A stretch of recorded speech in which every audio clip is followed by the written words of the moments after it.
എപ്പോഴെങ്കിലും ഇങ്ങനെ ഒന്ന് ചിന്തിച്ചു നോക്കിയിട്ടുണ്ടോ? ഇവിടെ നിന്ന് അങ്ങോട്ടൊരു 100 കൊല്ലം കഴിഞ്ഞ ഒരു 2123 ആകുമ്പോഴേക്കും നമ്മൾ ഒരാൾ പോലും ജീവിച്ചിരിക്കില്ല, അല്ലെ?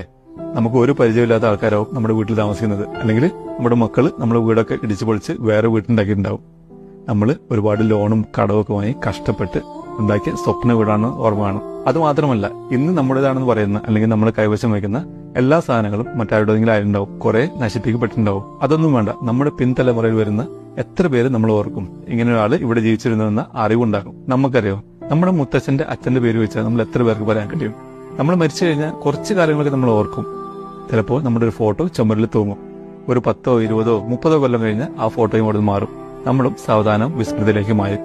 ജീവിതം കരുപ്പിടിപ്പിക്കാനുള്ള ഓട്ടത്തിനിടയിൽ, അല്ലെങ്കിൽ ഒരുപാട് കാശുണ്ടാക്കാനുള്ള ഓട്ടത്തിനിടയിൽ, അതിനിടയിൽ വരുന്ന 100,000 പ്രശ്നങ്ങൾക്കിടയിൽ ഒരു മിനിറ്റ് ഇതൊക്കെ ഒന്ന് ചിന്തിച്ചു നോക്കിയാൽ നമുക്ക് മനസ്സിലാകും, നമ്മൾ ഇന്ന് ചിന്തിച്ച് ടെൻഷൻ അടിക്കുന്ന 99% പ്രശ്നങ്ങളും ഒരു കാര്യമില്ലാതെ ടെൻഷൻ അടിക്കുന്ന